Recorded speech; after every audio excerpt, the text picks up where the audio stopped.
Hey, Chrissy here. I am a landscape architect and the owner of Kismet Design.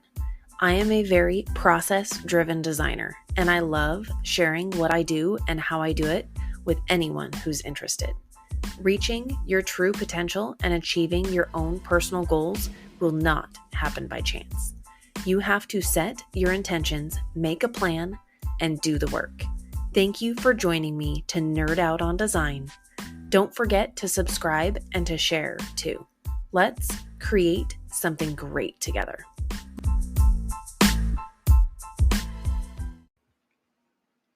Welcome back for part 2 of my conversation with Lisa Bauer. We take off here in starting to discuss a little bit more about design process, theory and inspiration of hardscape design, and really get to nerd out on some more plants and our favorites and some natives. I hope you enjoy. So your designs often play with composition of clean, crisp lines of hardscape elements paired with the big, bold, multi-layered foliage. At what point in your process, and maybe you can just kind of go through your thought process throughout how you're designing, but do you start picturing those elements, those plants from the very beginning as you're doing hardscape design? Or are you just knowing that overall vision for what you're thinking the texture of the foliage will look like while you're doing layout? That's a good question. And talking about design is really hard, but I do love really crisp, clean. I love contemporary design. I love contemporary homes. I love that sort of really pared down look in the hardscape, especially. So I think with that, it stems from a couple of things. And one is that, like, I love contemporary art. And so really contemporary art breaks down the composition to its bare elements. And to me, that is just so, creates so much calm because I can see what's right and what's wrong. And so I don't like to stray too much, especially next to the house. I think it's really good to stay really clean in your designs. And part of that stems from when I was a student, I read Russell Page's The Education of a Gardener, which stuck with me for forever. And I believe this to be true also because the architecture of the house is so strong and it can't be ignored. And so to me, to marry the house into the garden is the goal.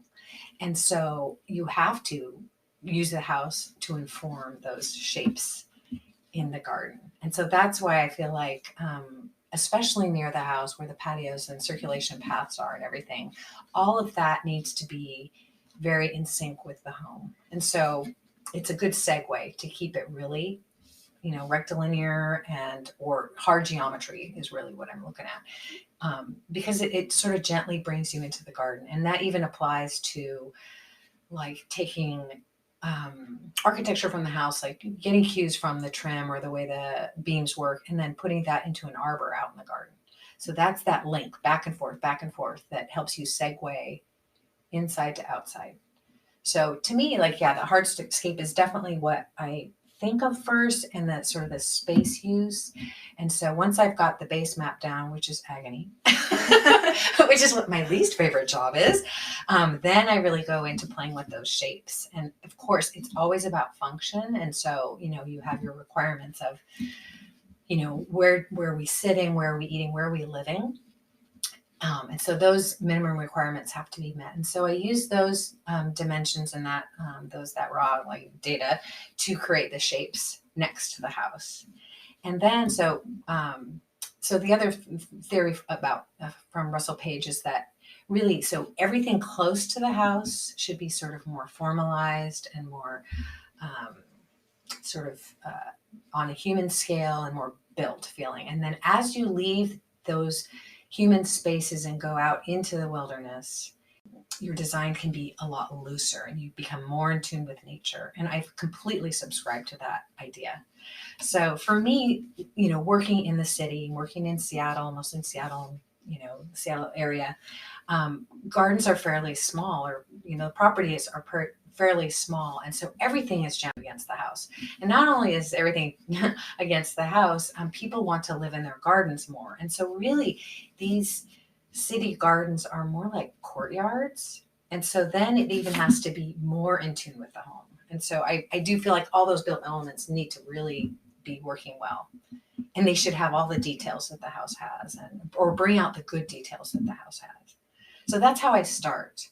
I have done some bigger property projects, but I still find that when I have a bigger amount of land to work on, I'm still looking at doing beautiful shapes, like thinking about that Cougar Mountain project. And just even when we were redoing pathways, I just would look down the hillside and think, okay, well, that path has to have a way better curve. I mean, and so it's about shapes and how you move through the landscape and how those shapes make you feel, and also how things disappear and how they, sort of coax you to go further.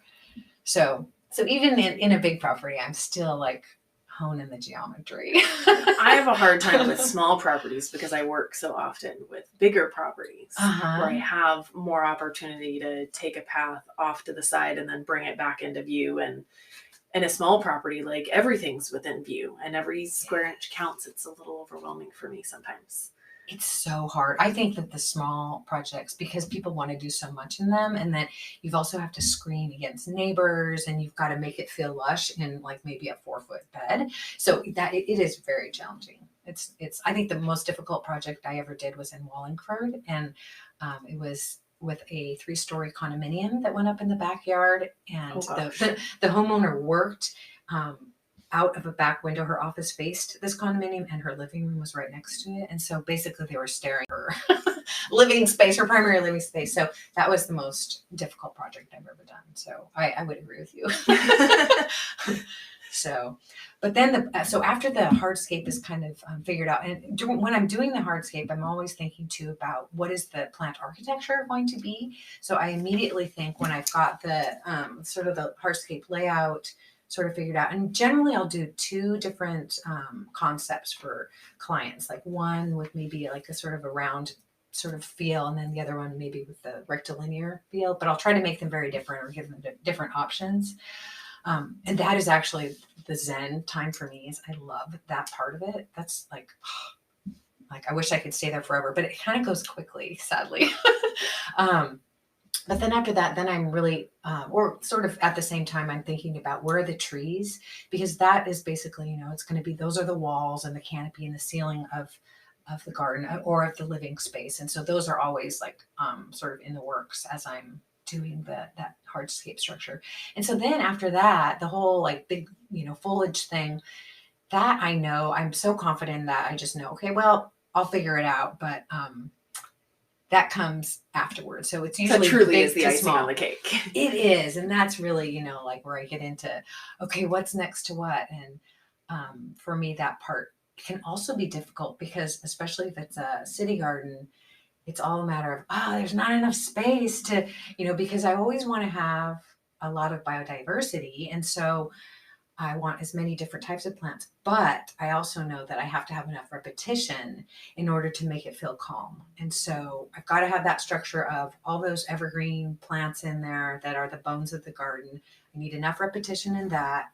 The trees, especially with trees too, I think if you can do at least, 2 of the same tree, 2 to 3, keep that consistent, and then do repetition in the ground covers, and then probably in your bones plants, your garden's going to hold together really well.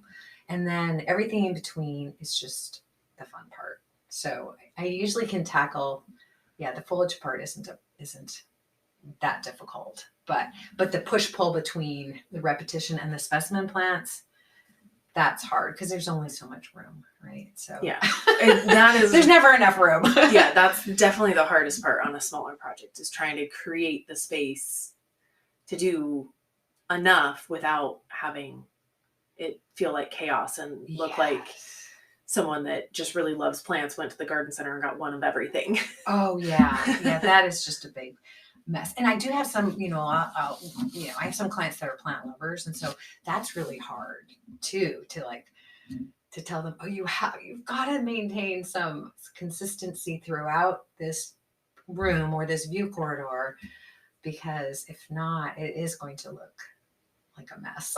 Or it can potentially. I mean, having said that, I know lots of artists that have like fabulous gardens that have one of everything, and somehow they make it work. Yeah. But the average, for the average garden, no, you got to have those, threads of consistency or unity, I should say. Yeah. Even if it's just a color repetition and not a plant repetition, you can create that. And that kind of ties back into, your comment about the textures of textiles and the colors and the combinations. Like, you can do a lot of play with even, a repeating leaf shape, even if it's different plants that have unique different colors. Yeah. Seasons of interest. Definitely. And that's where it kind of I think the process is really getting that hardscape and the structure plants down, then going to the next level, which is the sort of the evergreen bones shrubs of your design. And then there's the ground covers. The ground covers are pretty easy, but then it's getting in the dynamic. You have to have the dynamic piece of it. And so it's plugging in those dynamic colors and leaf foliages and the things that go away, the ephemerals. That's where it becomes kind of tricky. And that's where, to me, the artistry is like getting the timing right, the sort of horticultural timing down. I mean, I have like all the categories of, trees, shrubs, ground covers, perennials, ephemerals, I think are important. That's comes like in the third year when I'm coming back to visit. Oh, let's get anemone numerosa, because that will totally change your spring for you. And then bulbs too. And I've had other people tell me, oh, Lisa, you do their bulbs? That's crazy. Do you have time for that? I'm like, no, I don't have time, but I think it's so important, so that gives you like 5 categories of layers of plants. And that's where you get that dynamic change. That's so good. So it doesn't all happen at once, but it definitely also makes for the biodiversity that everybody's looking for, for wildlife. And I want to like talk about the whole value of ornamentals, because I use a lot of natives, because I think like Mahonia is a good example of a plant that looks very tropical and it's dramatic. It can be dramatic. And there's so many Mahonias, and ferns. I use a ton of ferns. And so that's all really important to have native plants. I do believe that. And now there's so many natives that are coming available that are gorgeous. And so that's a whole new learning area for me that I'm totally excited about. But ornamentals, they are extremely important. And they've found at Great Dixter Garden in England that Great Dixter is just a ornamental garden that is just over the top with ornamentals. So anyway, ecologists were never interested in going there because they're like, oh, those are ornamentals. There's no natives there. But they have found at Great Dixter the most rare species of bees in all of England. It's in 2 places, Great Dixter and one other garden. And so it's really these ornamentals that are really valuable, and they have so many different kinds. And I think most gardeners know too, that have, pretty elaborate gardens, that they have tons of wildlife. They have bees, they have moths, I think that just can't be discounted. Ornamentals are a valid nature supporter. Yeah. But just, to have layers of them and as many blooms as you can have throughout the year, that's just great for nature. Well, I really like using natives, but I've found that the more cultivated natives tend to perform a lot better. You said Mahonia soft caress, I am in love with, but I'm always a little heartbroken when it gets annihilated by bunnies. But some of those things, they're more interesting, but also I feel like a lot of them that are more cultivated perform better because they're in environment that we're putting them in is very artificial in someone's yard. And so I feel like those that have been selected to perform better instead of being in their truly native habitat sometimes have less issues, have less pest issues, thrive better, establish easier, unless you do work with someone where they have a garden that has that more native baseline already. But I feel like in urban gardens, it's a bigger invite to break those rules because it is already artificial. I agree. I mean, I totally understand that. And a lot of what I've experienced with natives too, because I'm like, oh, I just got to use snowberry, and because it's a cool plant and you can really cut that plant down. But most of the natives, a lot of them get just so big, and especially in courtyard urban garden where people are living and having fire pits and everything else. There's just not enough room. So, but I do use a lot of the cultivars as well. Like, Mahonia softgrass for sure. And Mahonia ex media is such a basic staple for me, but I see the hummingbirds all over those plants. So, and hopefully too, I think that we'll have a bigger selection of natives that are available. Sisyrinchiums too, like I'm just learning about a bunch of new ones that are out there that are pretty delicate. And so it's really finding those natives that aren't going to spread rampantly through your garden and that won't root in and layer everywhere and become a maintenance problem, because then the client will take it out and then that is not sustainable at all to waste a plant like that. So I think there's a happy medium for sure. So do you have, I know I have like a handful of things that end up in probably 90% of the garden designs. Do you have a favorite or a couple favorites that you feel like every garden you do, if you've got a spot for it, you're definitely going to make sure it's there? Yes. I feel like every time, I hand the contractor the planting list, they're like, oh my gosh, Fothergilla again? Like, can you think outside that box? It's so nice though. But I love Fothergilla, and why would I not use it in a shady space? It's just such an elegant, beautiful plant. It offers everything. So, and I'm like, even Lagerstromias, I'm like, oh gosh, they're such good performers, and especially with climate change and just the heat that we've been getting, they thrive. Last year, the Lagerstromias, the crepe myrtles looked fabulous. So there are definitely, I have that plant list too. And I feel, I'm kind of embarrassed every time. Like, I don't think the contractors even look at the plant list. They just look at the gallon sizes.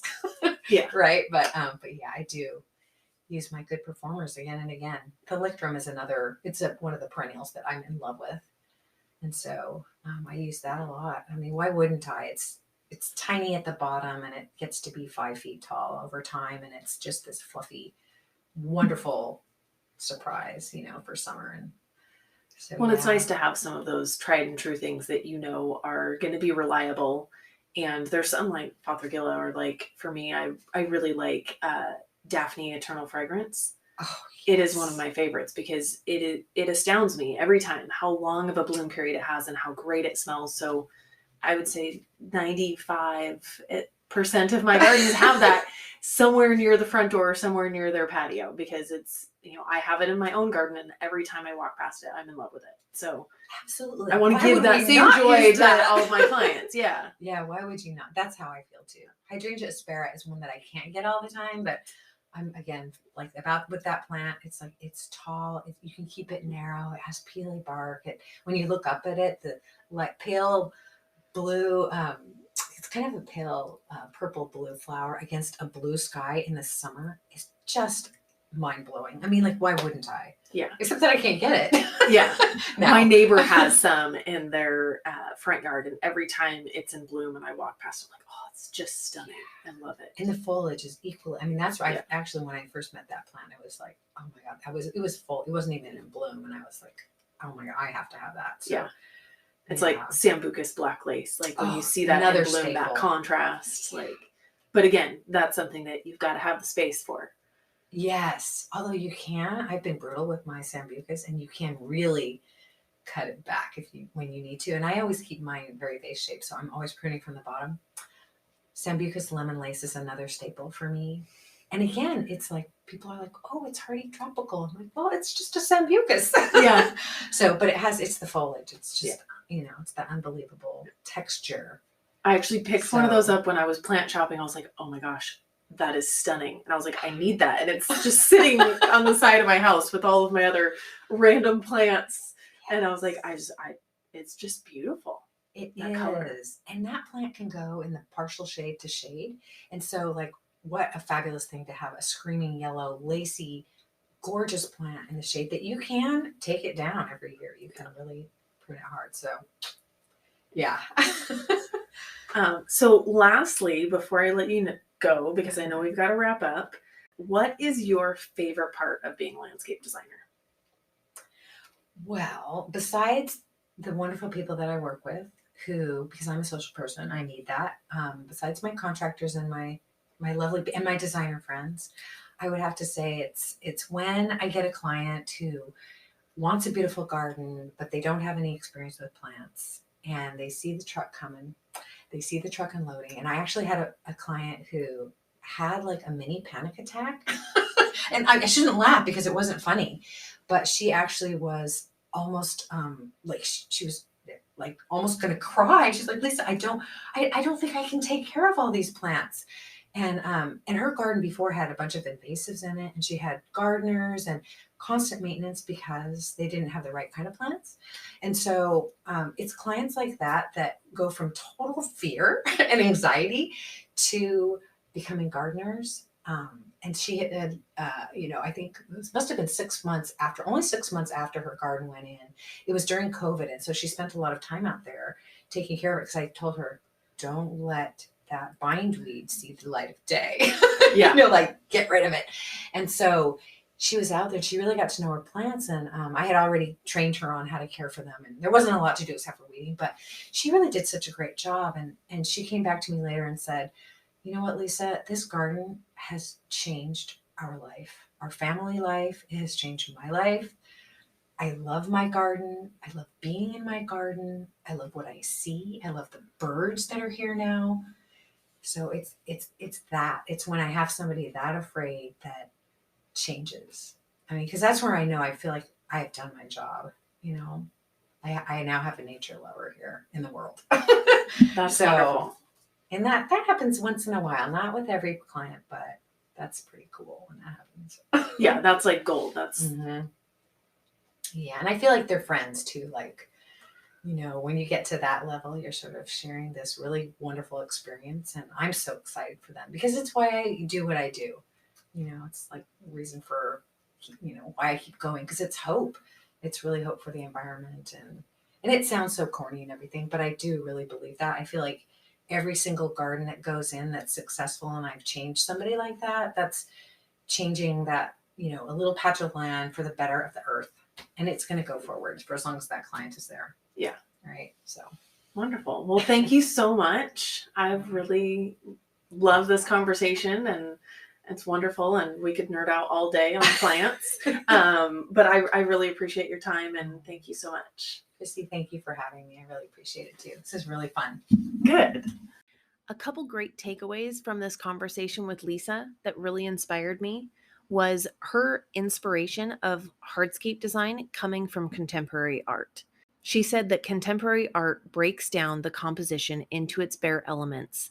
And I love that feeling and that thought, and how that idea informs all of her hardscape designs. Also, the discussion of finding a way to be in tune with nature, whether that is in using natives, working on sustainability, or even in just balancing biodiversity with creating repetition for unity within the landscape design.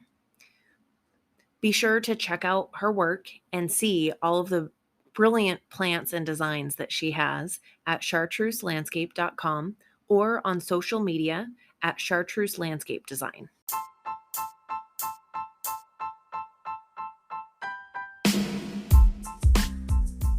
To wrap up, I want to thank you for your time. I hope the ideas discussed today have left you feeling excited and energized. As I build both my business and my life, I value the support and feedback you provide. I would love for you to reach out to me to let me know what you think, give me ideas, or just to connect. Please don't forget to subscribe and also share with a friend. Until next time, go create something wonderful.